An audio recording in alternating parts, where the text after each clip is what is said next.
স্নেহের শিক্ষার্থীরা, আশা করি তোমরা ভালো আছো। আর তোমরা বাসায় বসে আমাদের বিদ্যালয়ের যে অনলাইন ক্লাসগুলি দেওয়া হচ্ছে এগুলি বাসায় বসে বসে সবাই দেখতেছো এবং সিলেবাসগুলি ভালোভাবে সম্পন্ন করতেছো।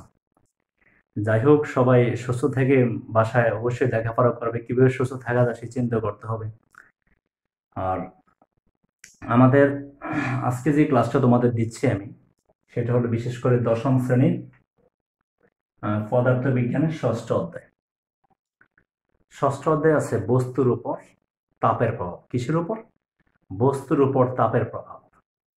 তো এই অধ্যায়টা আজকে আমি তোমাদের প্রথম ক্লাসটা দিচ্ছি। দেখুন, এই অধ্যায়ের প্রথমে আসে তাপ। এখন হলো তাপ কি? তাপ হচ্ছে এক প্রকার শক্তি। তাপ কি? তাপ এক প্রকার শক্তি যা ঠান্ডা বা গরমের অনুভূতি জাগায়। আবারও তাপ কি? তাপ এক প্রকার শক্তি যা ঠান্ডা বা গরমের অনুভূতি জাগায়। যেমন আমাদের দুইটি হাত আছে, তো একটি হাত দিয়ে যখন আমরা কি করি, একটা গরম পানি দিয়ে গরম লাগে, আরেকটি হাত দিয়ে যদি আমরা একটা ঠান্ডা পানির মধ্যে দিই ঠান্ডা লাগে, তখন আমরা বুঝি তাপ কোনটার বেশি কোনটা কম। তার মানে তাপ এক প্রকার শক্তি যা ঠান্ডা বা গরমের অনুভূতি জাগায়। এখন তাপকে কি দ্বারা প্রকাশ করা হয়? তাপকে কিউ দ্বারা, ইংরেজি বর্ণমালার বড় হাতের কিউ, তাপকে কিউ দ্বারা, এই যে কিউ দ্বারা প্রকাশ করা হয়। তাপকে কিউ দ্বারা প্রকাশ করা হয়। আর তাপের একক হচ্ছে জুল। তাপের একক কি? তাপের একক হচ্ছে জুল। জুল। আমরা যখন অঙ্ক করব তখন শুধু যে দ্বারা প্রকাশ করব। যখন আমরা অঙ্ক করব শুধু যে দ্বারা প্রকাশ। মূলত জুল একজন ব্যক্তির নাম। ওর নাম হচ্ছে জেমস জুল। ওই ব্যক্তি নামের কারণে যেটা বড় হাতের জুল। এখন দেখুন, তাহলে যে দ্বারা প্রকাশ করা হয়। এখন তাপ, তাপের একক জুল আমরা জানলাম। তারপরে দেখুন, জুল এবং ক্যালোরির মধ্যে একটা সম্পর্ক আছে। সেটা হলো 4.2 জুল সমান 1 ক্যালোরি। কি দিলাম? 4.2 জুল সমান 1 ক্যালোরি। আমরা যদি করি 1 জুল সমান কত? 1/4.2 ক্যালোরি, ভাগ করলে আসবে 0.24 ক্যালোরি। তাহলে 4.2 জুল সমান 1 ক্যালোরি, আর 1 জুল সমান এত ক্যালোরি, 0.24 ক্যালোরি। ইচ্ছা করলে এই সম্পর্ক থেকে পরীক্ষা আমি বলতে পারি 10 জুল সমান কত ক্যালোরি। ঠিক এইভাবে করলে আমরা ক্যালোরিটা নিতে পারি। জুল থেকে ক্যালোরিতে নেওয়া সম্ভব। আর 1 ক্যালোরি সমান তো আমরা এত জুল জানি, এটাও তোমরা জানবে। এখন কথাটা হলো, আমরা জানলাম তাপের একক জুল, তাপকে কিউ দ্বারা প্রকাশ করা হয়। এখন তাপ পরিমাপক যন্ত্রের নাম কি? তাপ পরিমাপক যন্ত্রের নাম হচ্ছে ক্যালোরিমিটার। ক্যালোরিমিটার।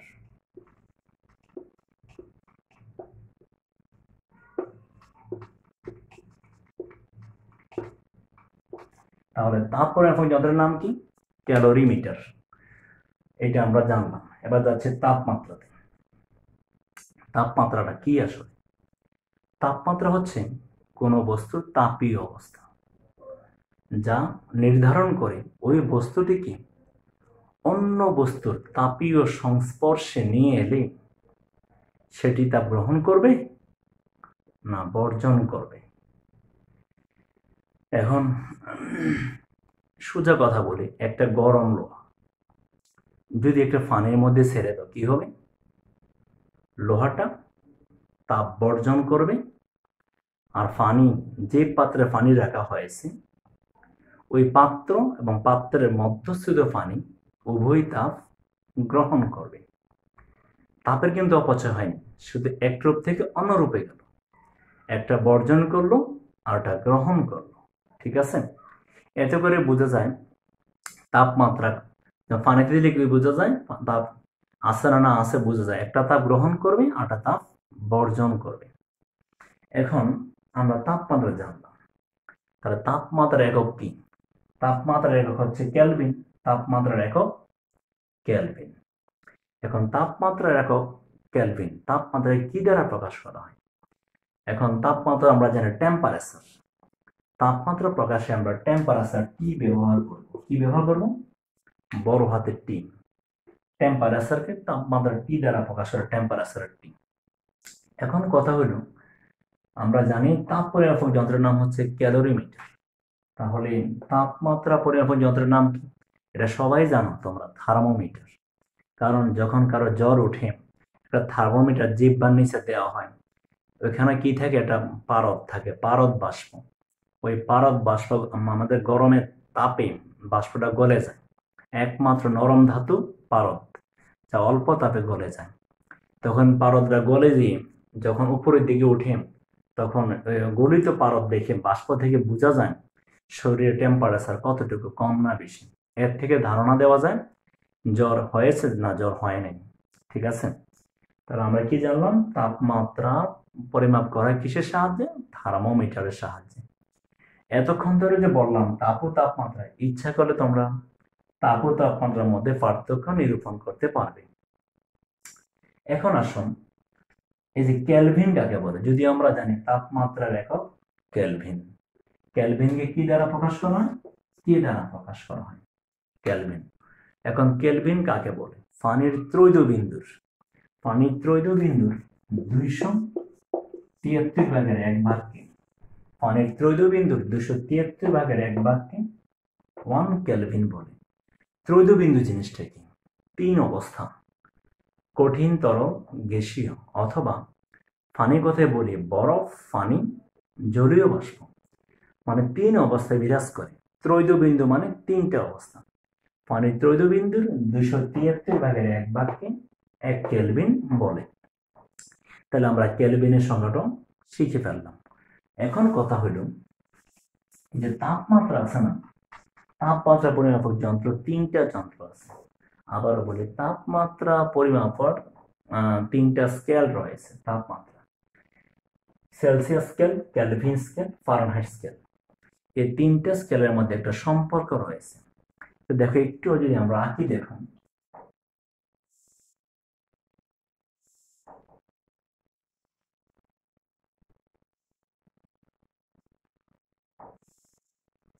আমরা 3টা এখন স্কেল আঁকতেছি।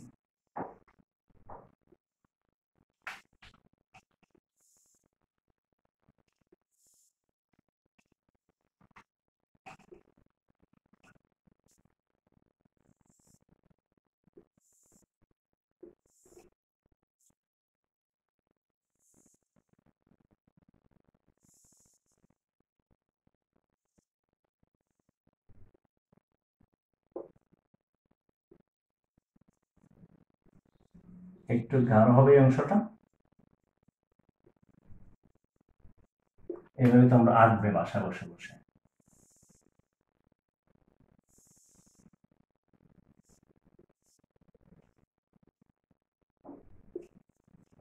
একটু গাঢ় করে এই অংশটা দিতে হবে, এইটুকু। তোমরা একটু গাঢ় করে দেবে।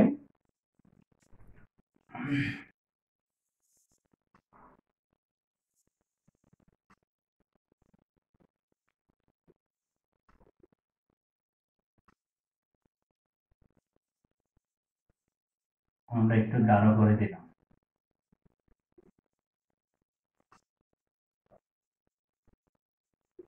আঁকলাম। এখন দেখুন, এটা হলো সেলসিয়াস স্কেল, এটা হলো তোমার কেলভিন স্কেল, এটা হলো ফারেনহাইট স্কেল। 3টা scale: Celsius scale, Kelvin scale, Fahrenheit scale. এদের মধ্যে ঊর্ধ্ব স্থিরাঙ্ক রয়েছে, নিম্ন স্থিরাঙ্ক রয়েছে। স্থিরাঙ্ক 2 প্রকার: ঊর্ধ্ব স্থিরাঙ্ক, নিম্ন স্থিরাঙ্ক। এখানে হলো তোমার ঊর্ধ্ব স্থিরাঙ্ক 100 ডিগ্রি সেলসিয়াস। ঊর্ধ্ব স্থিরাঙ্ক তো এখানে 100 ডিগ্রি সেলসিয়াস, আর এখানে হলো 0 ডিগ্রি সেলসিয়াস। আর এখানে যদি আমরা দিই 373.15 কেলভিন, আর এখানে 273.15 কেলভিন, আর এখানে হলো তোমার 212 ডিগ্রি ফারেনহাইট, আর এখানে 32 ডিগ্রি ফারেনহাইট। তাহলে আমরা 3টা স্কেলে, তারা হচ্ছে ঊর্ধ্ব স্থিরাঙ্ক, তারা হচ্ছে নিম্ন স্থিরাঙ্ক। এখন তাদের মধ্যে একটা সম্পর্ক স্থাপন আমরা করতে পারি কিভাবে দেখো, আমরা করতে পারি টিসি মাইনাস 0 আর নিচে 100 minus 0 equal to TF minus টিকে 273.15 আর নিচে হবে 373.15 minus 273.15 equal to TF minus 32 আর নিচে হবে 212 মাইনাস 32। আমরা এটা কিভাবে লিখলাম? টিসি মাইনাস 0 আর 100 মাইনাস 0 আর টিকে মাইনাস 273.15 আর এত মাইনাস এত, টিএফ মাইনাস 32 আর এত মাইনাস এত। এখন যদি আমরা ক্যালকুলেশন করি কি দাঁড়াচ্ছে, TC by 100 equal to TK minus 273.15 বিয়োগ করলে চলে আসে 100, এখানে আসবে টিএফ মাইনাস 32 বাই 180। এখন আমরা স্কেলটা ক্লিয়ার করে ফেলি।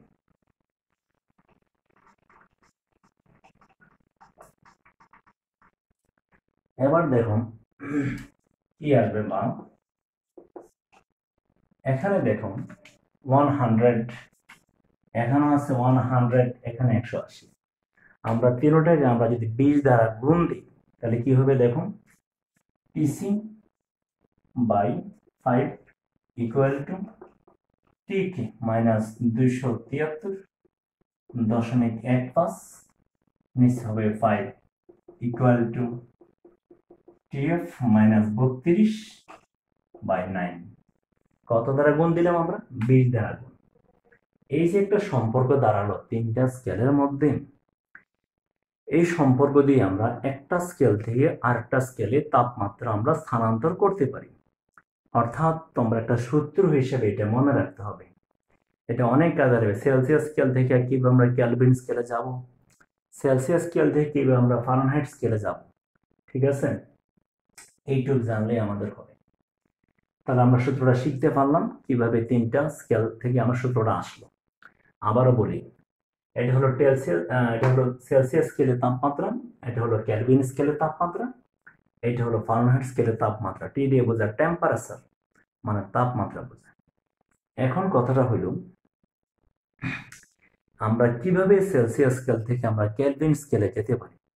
কিভাবে আমরা সেলসিয়াস স্কেল থেকে কেলভিন স্কেলে যাব? একেবারে সহজ। মনে করুন -5 ডিগ্রি সেলসিয়াস, আমরা যদি যেতে হয় -5 প্লাস 273.15 কেলভিন, কি দেখালাম? -273.15 কেলভিন।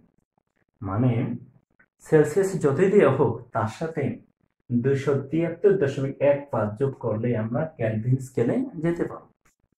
তো এখন দেখুন যদি -5 বাদ দিয়ে কত থাকবে? 268.15 কেলভিন হয়ে গেল। যদি আমরা বলি 0 ডিগ্রি সেলসিয়াস সমান কত? 273.15 কেলভিন, তা 0 যোগ করলে তো এটাই হবে।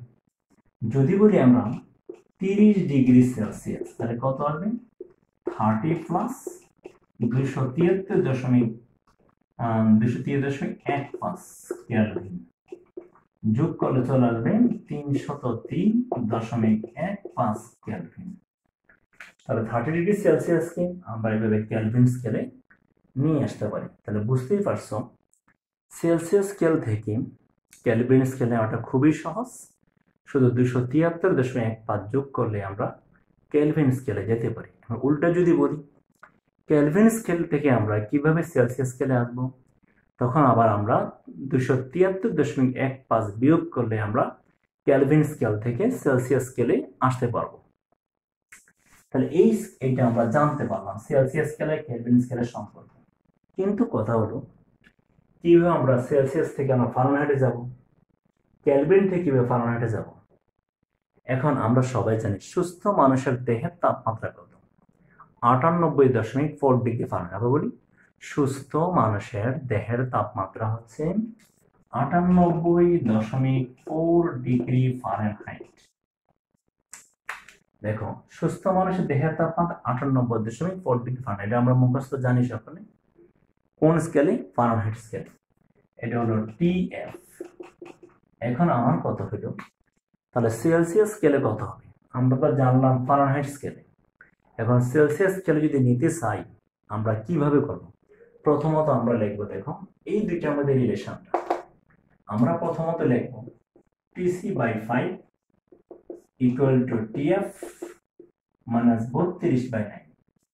এখন আমরা তো বের করব সেলসিয়াস স্কেলে মান, তাহলে TC/5 আর TF হচ্ছে 98.4, 98.4 মাইনাস 32/9 বা TC/5 ইকুয়াল টু, যদি আমরা বিয়োগ করে দিই 98.4 98.4 মাইনাস 32 আসবে 66.4 বা TC ইকুয়াল টু 66.4 ইন্টু 5/9। সুতরাং TC ইকুয়াল টু কি পাবো আমরা? গুণ 5 ইকুয়াল ভাগ 9 চলে আসছে 36.89 ডিগ্রি সেলসিয়াস। তাকে যদি আমরা 37 ডিগ্রি সেলসিয়াস বলে ভুল বলা যাবে না। এটা তোমরা লক্ষ্য করো, আমরা কি পেলাম? আমরা পেলাম দেখো 36.89 ডিগ্রি সেলসিয়াস, যাকে আমরা 3700 বলতে পারি, মানে প্রায় 37 ডিগ্রি সেলসিয়াসের কাছাকাছি। কার কাছাকাছি? প্রায় 37 ডিগ্রি সেলসিয়াসের কাছাকাছি। তাহলে আমরা দেখলাম সুস্থ মানুষের দেহের তাপমাত্রা ফারেনহাইট স্কেলে 98.4 ডিগ্রি ফারেনহাইট, আর কেলভিন স্কেলে হচ্ছে, সেলসিয়াস স্কেলে হচ্ছে প্রায় 37 অথবা 36.89 ডিগ্রি সেলসিয়াস। এখন আমরা জানলাম বিশেষ করে ফারেনহাইট থেকে সেলসিয়াস। এখন যদি বলি কেলভিন স্কেলে তাপমাত্রা কত, সেটাও তো হইতে পারে। এখন আমরা দেখাবো ফারেনহাইট থেকে কিভাবে কেলভিনে চলে যাব।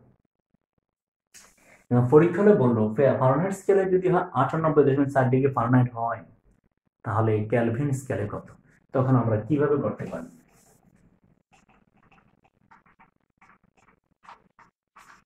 এবার দেখুন, এখন আমরা এই দুইটা দিয়ে আমরা বের করব কেলভিন স্কেলে কত হয়। তাহলে এবার দেখুন, প্রথমত আমরা জানি টিকে মাইনাস 273.15 আর নিচে হলো 5, আর টিএফ মাইনাস 32/9। এখন আমরা টিএফ এর মানটা যদি বসাই দিই এখানে, টিকে এর মানটা চলে আসবে, কেলভিন স্কেলের মানটা চলে আসবে। তাহলে টিকে মাইনাস 273.15 আর এখানে হবে 98.4 মাইনাস 32/9 বা টিকে মাইনাস 273.15 নিচে 5 ইকুয়াল টু 66.4/9 বা টিকে মাইনাস 273.15 বাই 5 বা যদি 5 যদি আমরা গুণ দিয়ে দিই কত হবে? 66.4 ইন্টু 5/9, যা একটু আগে আমরা পেয়েছিলাম। কত পেয়েছিলাম? আমরা পেয়েছিলাম,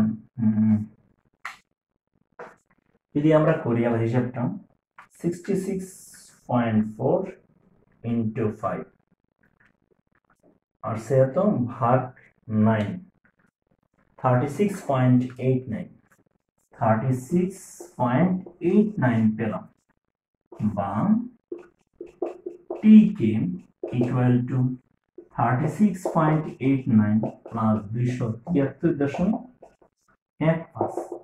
সুতরাং টিকে ইকুয়াল টু প্লাস 273.15 চলে আসছে 310 কেলভিন। কত চলে আসছে?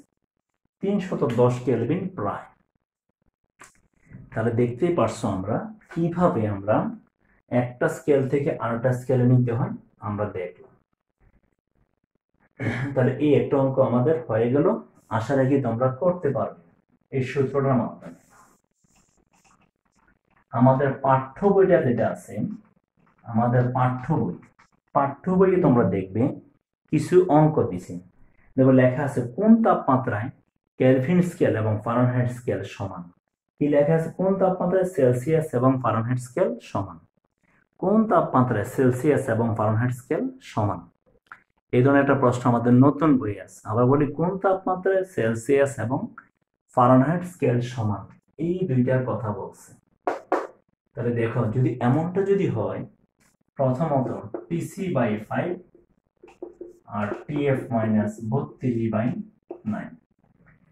প্রথমত লেখলা সূত্রটা, লেখার পরে বলছে কোন তাপমাত্রায় সেলসিয়াস এবং ফারেনহাইট স্কেল সমান হবে। তো সেলসিয়াস এবং ফারেনহাইট স্কেল যদি সমান হয় তাহলে কি হবে? TC ইকুয়াল টু TF হবে। TC ইকুয়াল টু TF হবে। তো এখন আমরা TF এর স্থলে TC বসাই, তাহলে কি আসবে? TC/5 আর TF এর স্থলে আসবে TC মাইনাস 32/9 বা 9TC ইকুয়াল টু 5TC, আর এটা হলো 160 বা 9TC minus 5TC equal to minus 160 আসলো 4TC ইকুয়াল টু 160 আর TC ইকুয়াল টু মাইনাস 160/4। সুতরাং TC ইকুয়াল টু কত পেলাম? মাইনাস 40। তার মানে -40 ডিগ্রি তাপমাত্রায়, -40 ডিগ্রি তাপমাত্রায় সেলসিয়াস স্কেলে যত হবে ফারেনহাইট স্কেলে ততই আসবে। -40 ডিগ্রি তাপমাত্রায় সেলসিয়াস স্কেলে যত আসবে আর ফারেনহাইট স্কেলে ততই আসবে। তাহলে আজকে তোমাদের আমি এই সূত্রের উপর আমি কতগুলো অঙ্ক দেখালাম, এগুলি বাসায় প্র্যাকটিস করবে বা আমাদের পাঠ্য বইয়ে কিছু অঙ্ক আছে, আশা করি এগুলো তোমরা আয়ত্ত করতে পারবে। এখন দেখুন আমরা এগুলি শিখতে পারলাম। এখন যাচ্ছে আমরা পরবর্তী দৈর্ঘ্য প্রসারণ সহগ। তোমরা সবাই জানো কঠিন পদার্থকে তাপ দিলে দৈর্ঘ্য বাড়ে, ঠিক তো? কঠিন পদার্থকে তাপ দিলে দৈর্ঘ্য প্রস্থ সবই বাড়ে। এখন দেখুন কথার কথা, এই হলো একটা কঠিন পদার্থ। কি পদার্থ? কঠিন পদার্থ। সেটা লোহা হতে পারে, কাঠ বা তামা, সীসা, পিতল, কত কিছু হতে পারে। এটা কথা কথা আমি ধরলাম 1 মিটার। যখন আমি তাপ দিলাম কথার কথাটা বেড়ে গেল 0.1 মিটার। 0.1 মিটার, এইটা হলো L1 আদি দৈর্ঘ্য। আর দৈর্ঘ্যটা বাড়লো এর দূর, এখন কত হলো? L2। L2 হলো 1.1 মিটার, যা এই পর্যন্ত হলো L2। তাহলে এখন যদি বলি দৈর্ঘ্য বৃদ্ধি কি আসবে? L2 minus L1, L2 minus L1 equal to 1.1 minus 1 meter আসবে 0.1 মিটার। তাকে আমরা বলতে পারি দৈর্ঘ্য বৃদ্ধি বা দৈর্ঘ্য প্রসারণ। কি বলতে পারি? দৈর্ঘ্য বৃদ্ধি বা দৈর্ঘ্য প্রসারণ আমরা বলতে পারি। এখন এখান থেকে আমরা একটা সংজ্ঞা দিতেছি দৈর্ঘ্য প্রসারণ সহগ কিভাবে দেব।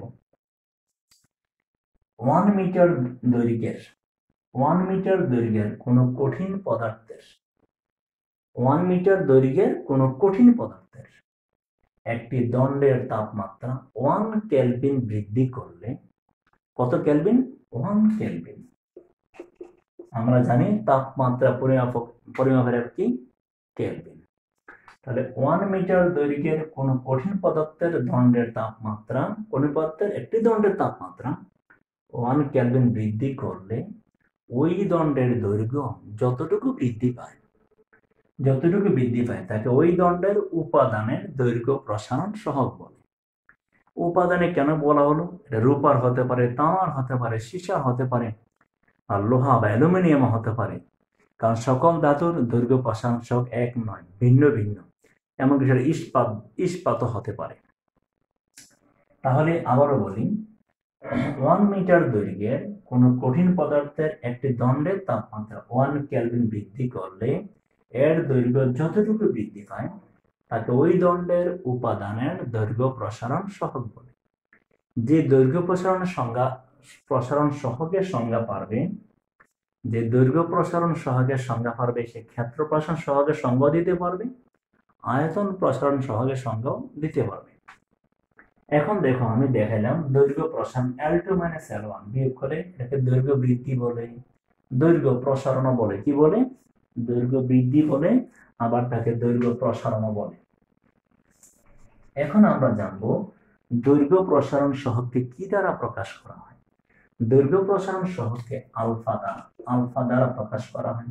ক্ষেত্র প্রসারণ সহগকে বিটা দ্বারা প্রকাশ করা হয়। আয়তন প্রসারণ সহগকে গামা দ্বারা প্রকাশ করা হয়। তাহলে দৈর্ঘ্য প্রসারণ সহগকে আলফা দ্বারা প্রকাশ করা হয়, ক্ষেত্র প্রসারণ সহগকে বিটা দ্বারা প্রকাশ করা হয়, আয়তন প্রসারণ সহগকে গামা দ্বারা প্রকাশ করা হয়। এখন তাদের এককটা কি হতে পারে? যে কোনো সহগের একক কেলভিন ইনভার্স 1। যে কোনো সহগের এককটা কি হবে?